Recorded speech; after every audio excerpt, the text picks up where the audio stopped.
gathering of the apostles. And the calling here of Peter, Andrew, and James and John. The four of them. What was their profession? Fishers. What were they doing when Jesus went there? Cleaning or mending their nets. Getting ready for the next day.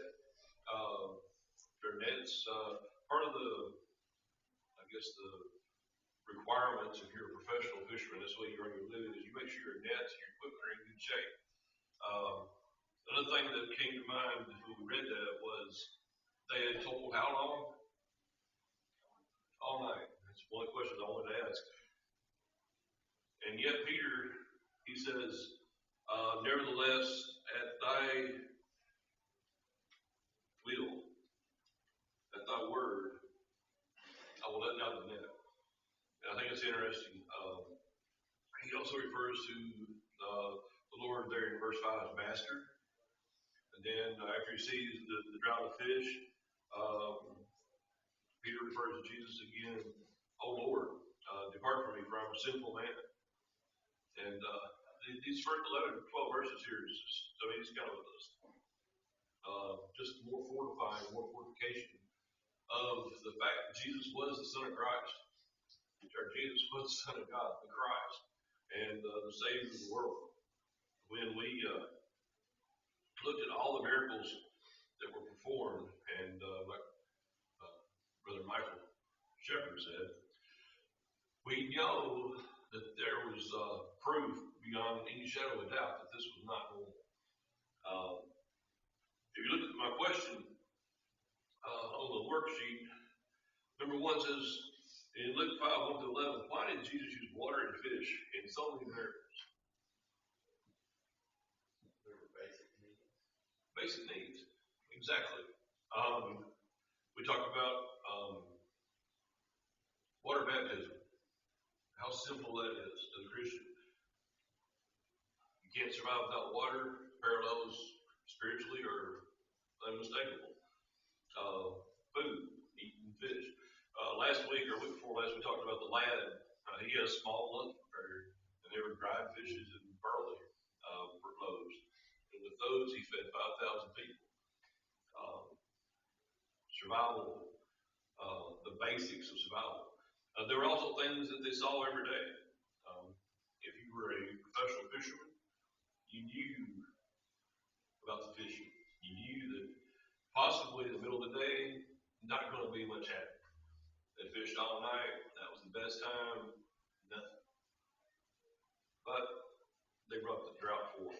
I already answered number 2. Peter said that they told how long? All the night. But at thy will, we'll let down the nets. At thy calling, or at thy word. I think that's pretty remarkable. Even though he kind of starts out kind of stubborn, we know what we're doing. We know what we've been doing all night. And we have zero to show for it. But he heard Jesus teaching. He heard Jesus preaching the gospel, talking there in front of the boat. One of the references that I guess one of the pictures in my mind that I always had was when they took when he cast out a little ways from the shoreline, it was easier to talk to all the people that were there. So they could all hear him. If you've been at the lake in Tennisonville, you can hear people when they're on the water talking. You can hear them a whole lot clearer than you can if you're on the bank talking and trying to holler at them. And there's no interference basically with what he said to be heard clearly. And obviously Peter and the other apostles that were called this time heard that and knew that this was something different. To me, that was a show of faith. They'd already been working all night, caught nothing. He's telling them to do this, so I guess they got it. But they listened to him, and when he did it, it did happen. That was in my mind. We can't always foresee what the end result's going to be. Because I'm sure in their minds they're thinking, this is a waste of time. This dude's nuts. They had thoughts and feelings, and they're human just like us. We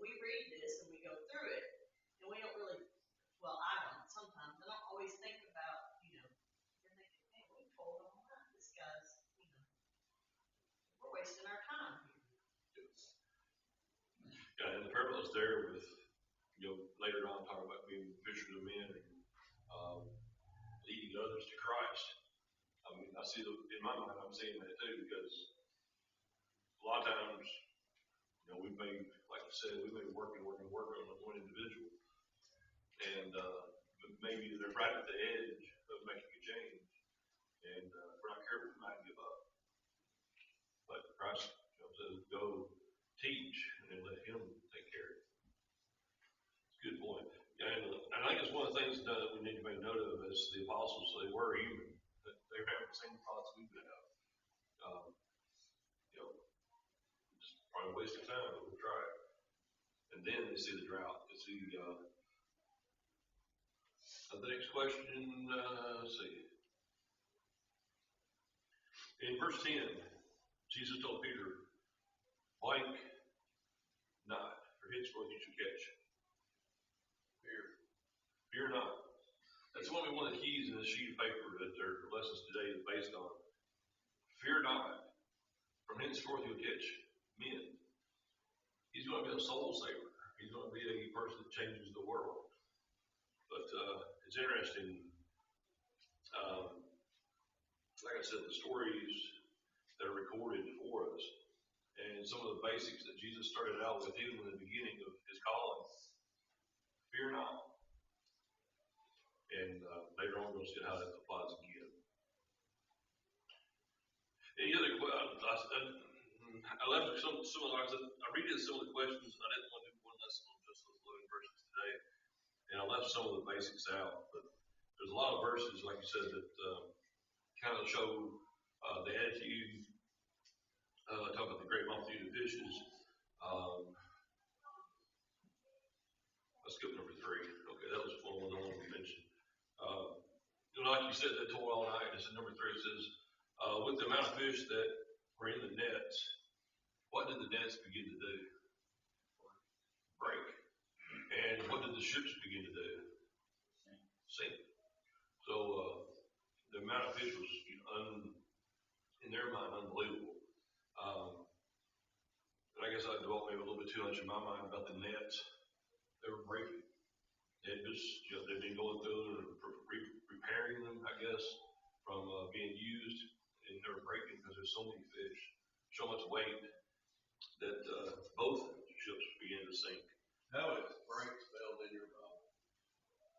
Mine is an AKE, like car brake, and I don't know why. Why is that, Rob?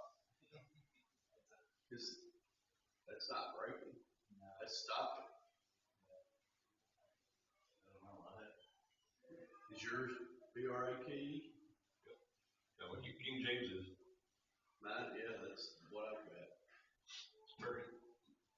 Another word for that? Any word? American Standard, or anybody else got something? Or expound a little bit on that? But yeah, myself is spelled break. Like you said, the BRAKE. I just know that there's a lot of English words that get translated several ways because we took them from other languages. A lot of them you'll find different spellings in King James. There was another one too. Today there's some words that you're in the US it's spelled one way, if you're in London it's spelled a different way. And then there's chant. The way you spell chant, the way England spells chant is a different way. One thing I was thinking about just on the physical side, you said that they fished all night, right? They'd gotten to shore, they had to be exhausted. And Jesus, you hear the term grind, keep grinding, you're working out, if you're in business, something eventually will pay off. And so the trust they put in Jesus, it wasn't like they dropped the prop like we do, pulled out and fished the shore like, fish tanks or whatever, but they actually had to physically, get back out there after being exhausted all night. That's not what's coming. And if they went the extra mile, I think we go a little bit further. So there's spiritual benefit to that. Yeah, that's a good point.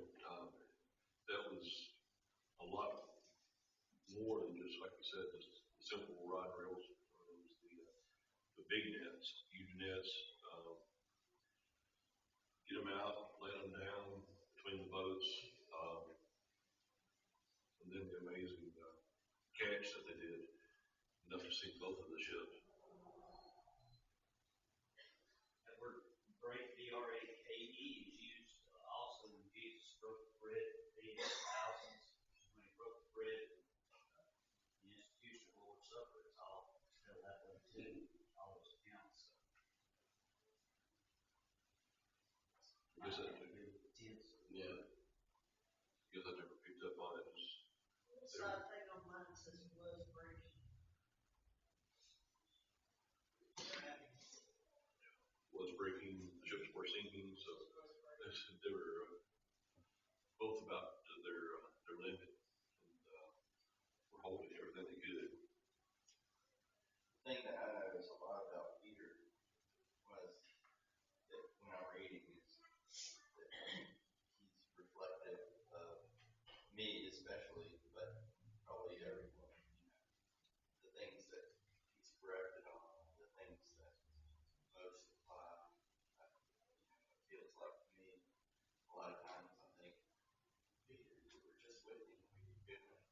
You you have this feeling like you're with the person, you're with, you don't understand, and then you just look at yourself all the time, like, oh, you don't get it either, so you can't be hard on Peter. That's kind of where I started this lesson. It was like every question was just, Peter messed up here, Peter messed up here. Why did Peter do this? Why didn't he do that? I was like, wait a minute. He was there. And like you said, was more outspoken than the others. So kind of, he became, like we saw, I think, with the other lessons, kind of the leader of the apostles, and that he was the most maybe outspoken, outgoing, but also the most challenged, I guess, by Christ. More people knew him too.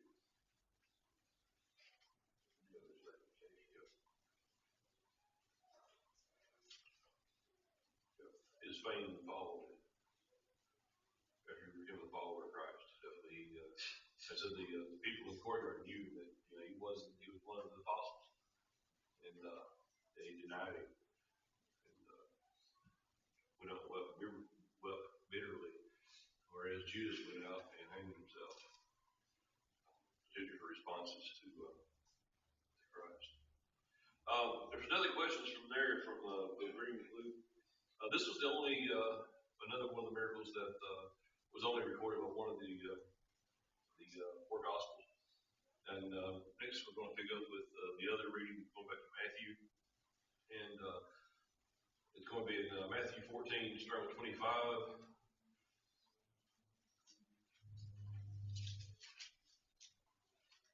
Immediately after reading the 5,000.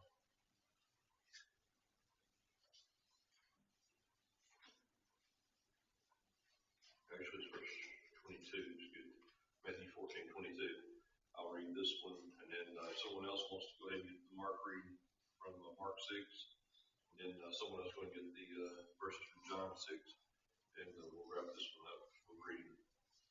In Matthew 14, starting verse 22, it says, straightway Jesus constrained the disciples to get into the ship and go before him to the other side, while he sent the multitudes away. And when he had sent the multitudes away, he went up into the mountains apart to pray. And when the evening was come, he was there alone. But the ship was now in the midst of the sea, tossed with waves from a wind that was contrary. And in the fourth watch of the night, Jesus went to them walking on the sea. And when the disciples saw him walking on the sea, they were troubled, saying, it is a spirit. And they cried out for fear. And straightway Jesus spake unto them, saying, be of good cheer, it is I, be not afraid. And Peter answered him and said, Lord, if it be thou, bid me come and see thee on the water. And he said, come. And when Peter was come down from the ship, he walked on the water to go to Jesus. But when he saw the wind boisterous, he was afraid and began to sink. He cried out, saying, Lord, save me. And immediately Jesus stretched forth his hand and caught him and said to him, O thou of little faith, wherefore didst thou doubt? And when they were come to the ship, the wind ceased. And they were there in the ship, but he came and worshipped him, saying, Of a truth thou art the Son of God. And when they were gone over, they came into the land of the Cedron, and when the men of the place had knowledge of him, they sent out all of the country around about, and brought to him all that were diseased, and besought him that they might only touch the hem of his garment. For as many as touched were made perfect and whole. What does the reading there in Mark 6 say?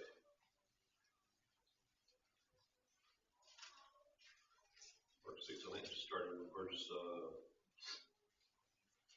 45. No. And straightway he constrained his disciples to get to the ship and go to the other side, heal Pisidia, while he sent away the people. When he heard he had sent them away, departed to a mountain to pray. And when evening was come, the ship was in the midst of the sea, and he alone on the land. And he saw them toiling and rowing, for the wind was contrary to him. And about the fourth watch of the night, he cometh unto them, walking upon the sea, and when it passed by them. And when they saw him walking on the sea, they supposed it had been a spirit, and cried out. For they all saw him, and were troubled, and immediately he talked to them, and said to them, Be of good cheer, it is I, be not afraid. And he went up unto them to the ship, and the wind ceased, and they were sore amazed in themselves beyond measure, and wondered. For they considered not the miracle of the loaves, for their heart was hardened. Okay. And then the last reading there from John 6, starting verse 19.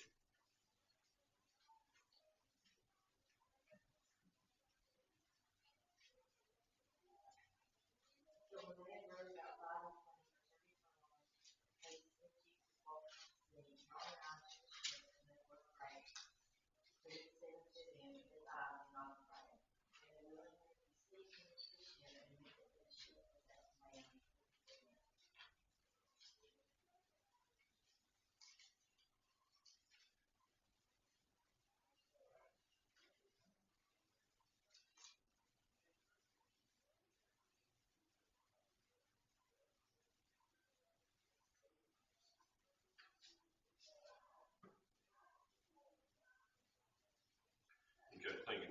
That was a short reading than I thought it was.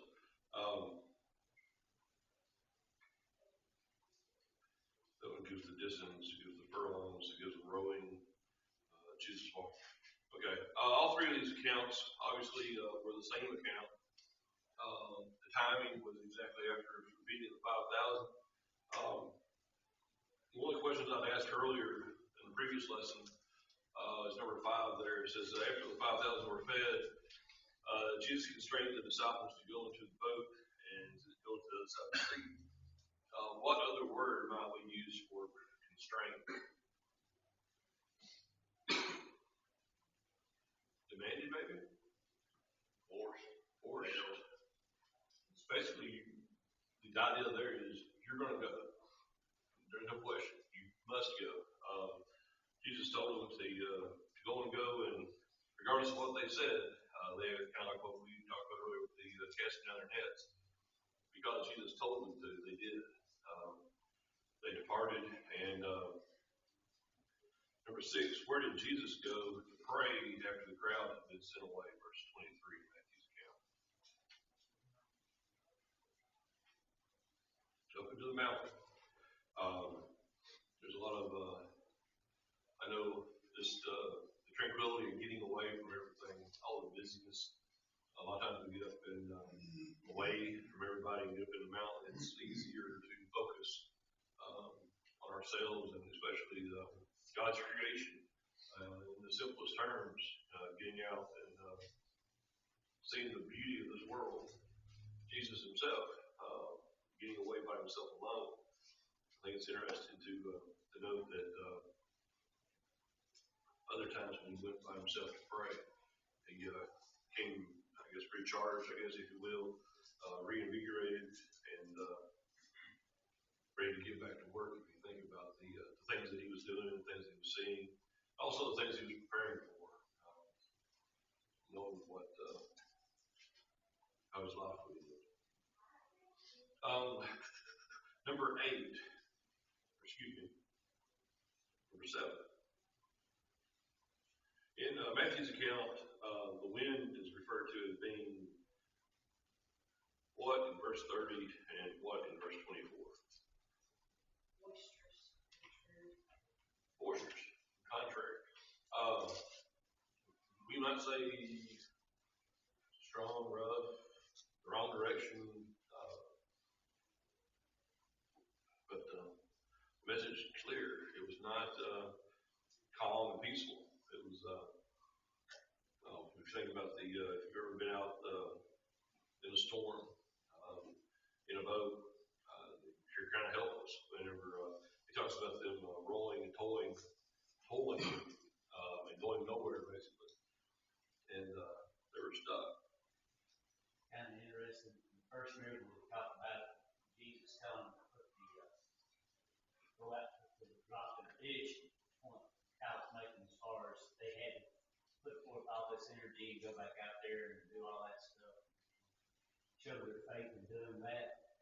And the word used here is to force them or compel them to go. It made me wonder, did they know before they left the shore there was going to be a boisterous wind? I mean, there were men that worked on the sea all the time and they could tell by the weather what was getting ready to happen. And Jesus saying, you go on. They're out there having to fight. It's kind of like, there's always going to be challenges to do what Jesus said to do. It's going to be inconvenient or hard or dangerous or whatever. But they did what Jesus said to do. They came out all right in both situations. They were successful in one and they survived the other. So, it's always, it may not be exactly what we expect or understand it deeply. When Jesus says, do it, we know that the outcome is going to turn out in the positive in some way, form, or fashion. Yeah, I didn't pick up anywhere where they said that replied back, like you said, that that's what they did all the time. We don't know if they knew anything about the previous night, or the previous, like I said, I didn't think about that. The first miracle, they told all night, so they were used to being on the sea at night. And like you said, where they realized it was going to get bad or doing bad when they left, that they went ahead and did it. Interesting. I hadn't thought about that, but the time of the day, the darkness, that adds a little bit to the fear too. Not seeing, not being able to see. I think in 2 of the references it refers to, they thought Jesus might be a spirit or something. So, they had seen things on the water they couldn't explain, but this was Christ. In our day, well, that comes for Jesus. The atmosphere says it's going to be a bad storm here in about 45 minutes. Let's wait. Close the lights, right? 32 miles away. Yeah. It's coming. Can't do it. That might be a hindrance now. It was good they didn't have that. The other word in my Bible for boisterous is violent. Violent? Yeah, definitely not. And there's signs. Fishermen know things that we wouldn't even pay attention to. There's signs on the water they do, most likely, when living a good time. Yeah, I think you're. And if it was calm, there wasn't no problems, he wouldn't have needed to force them to do it, I guess, unless they were just tired more out of it. That's a good word. Just write that one down. We've heard several, sermons talk about the walking on the water and the different things and the winds. Kind of picking up a little bit on that verse. Question number 8. It says, in our lives today, what could the wind and the waves represent? Anything that gets in our way, maybe? Played a little bit off the meeting, some of the meeting last week. Anything we put before Christ could be a wave or the wind getting in our troubles, that's the easiest analogy, I guess. Wind's not always going to blow calm. Wind's not always going to blow in the right direction. Public opinion, we'll throw that out. It's not going to line up with Christ hardly ever. But, the people we work with, they can be considered waves in the sense that they're not helping us stay close to Christ, but trying to wash us away. Any other ideas? Anybody wants to share?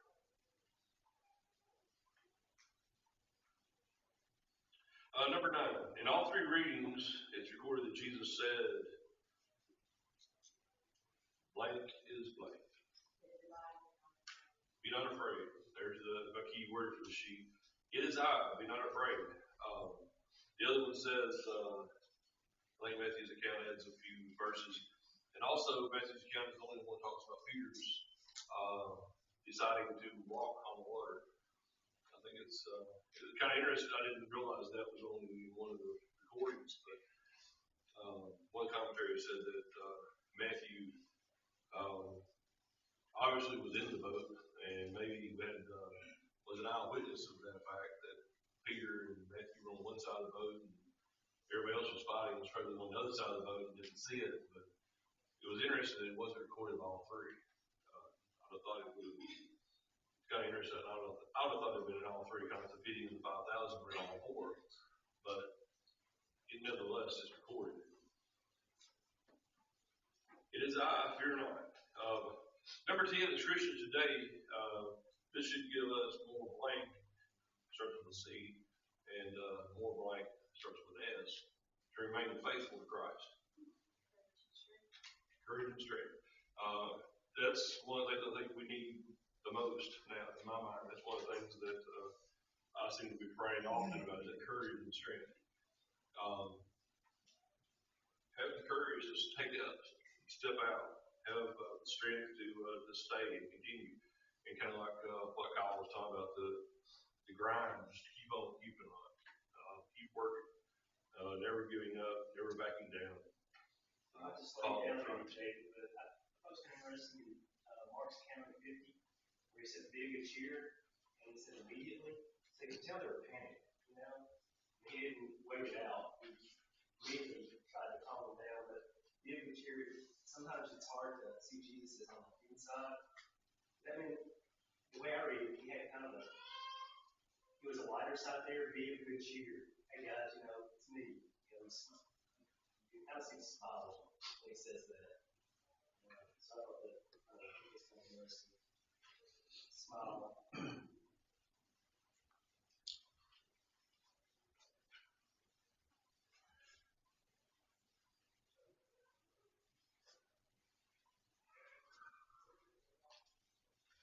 Yeah, that was the reference verse 40 right above that, where it's supposed to be a spirit. So yeah, they were definitely troubled, to say the least, and immediately talked with them, said,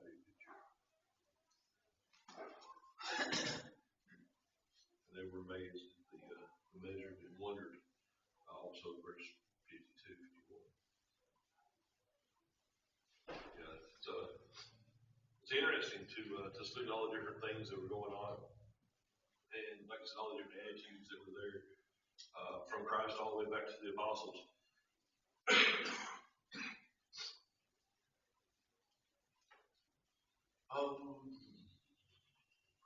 The next question was, this is kind of on the first we talk about what our focus is on, what we're paying attention to, what we're watching. Number 11. What did Peter become when he began to sink? When he saw the waves and the wind, he was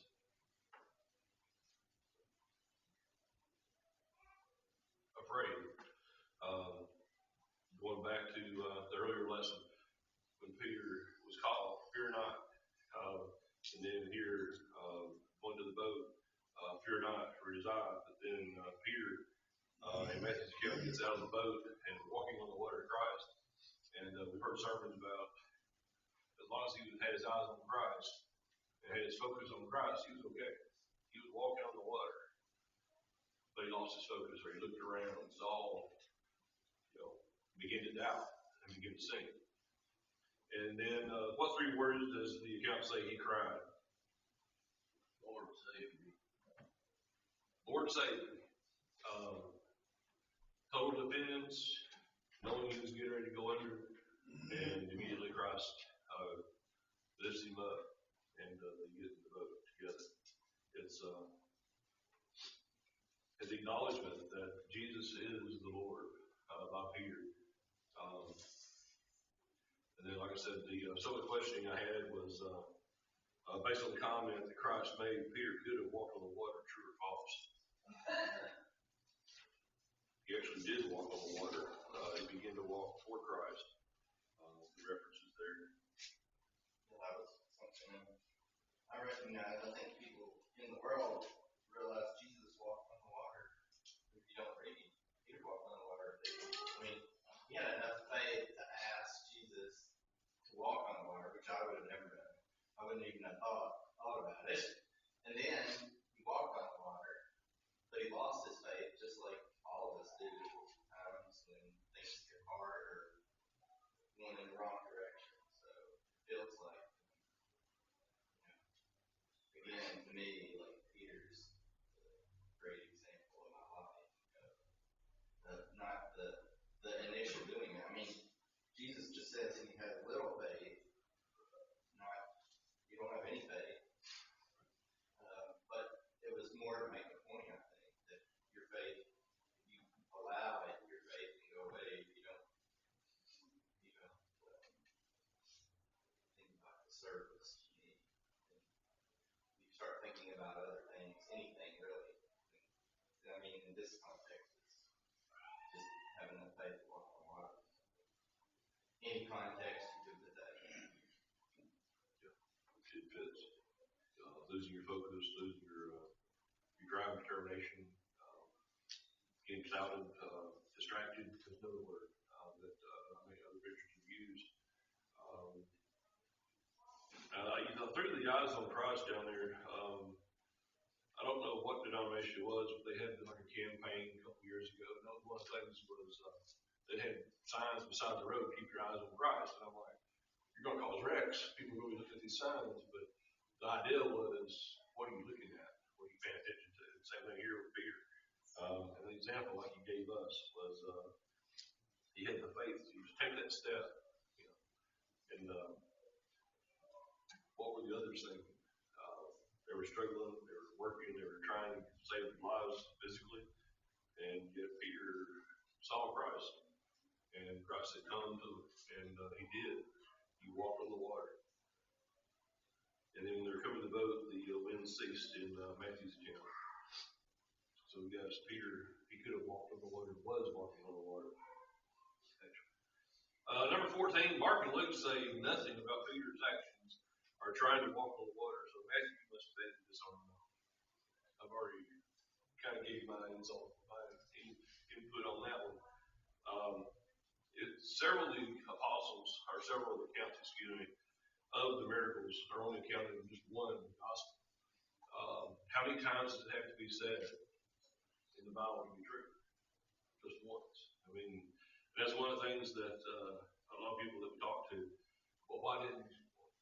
Doesn't matter. One recorded it. One may have given a little more detail, or a little different detail. Same thing with the words.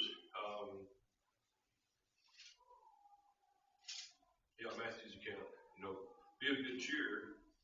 It is I. Be not afraid. The first phrase isn't recorded in the others. And like I said, we talked about some translations and some differences over the years, but the general idea, the gist of the teaching, all of those accounts is exactly the same.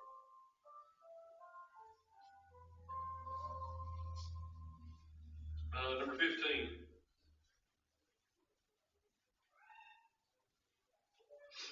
When the location of Jesus was known on the other side of the sea, what did the towns and cities do? They brought them out, brought the sick and the diseased, and again, the desire to touch the heel of the garment of Jesus healed all that were diseased. True or false? Number 16. To Two of the references say if they touched the hem of the garment, they were healed. Healed them all.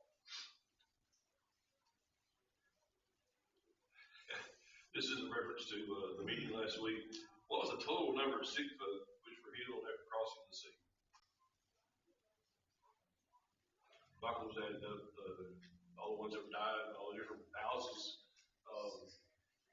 It's not listed. You can look, it's not there. We don't know how many sick folk came out. We know that he fed the 5,000. He goes across the sea. They bring out all of their sick and all their disease. They're healed. But we're not told the number there in that case. Going back to the meeting, I was amazed at when he put the number on the board of those that died in the wilderness.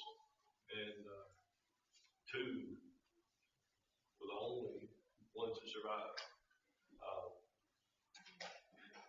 I guess the few that behind us kept coming back to my mind. Would we be those two that gave the good report and survived? On a happier note, we'll pick up what we'll do next time with, I'm going back through and try to get back in the timeline of miracles that we're going through. Because, like I said, I jumped around today. I went back to when they were called the apostles. Got Peter walking on the water, and then I got Peter, we refer to as having little faith. To me, he had a lot of faith. It's like Sherman said, he took that step, and Judas definitely did it. Thank you, appreciate it, and we're going to do it next week with more reading. Thank you. What? Michael. Michael. Michael S.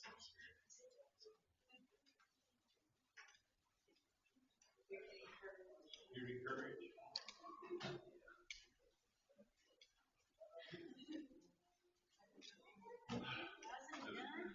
I do it to myself.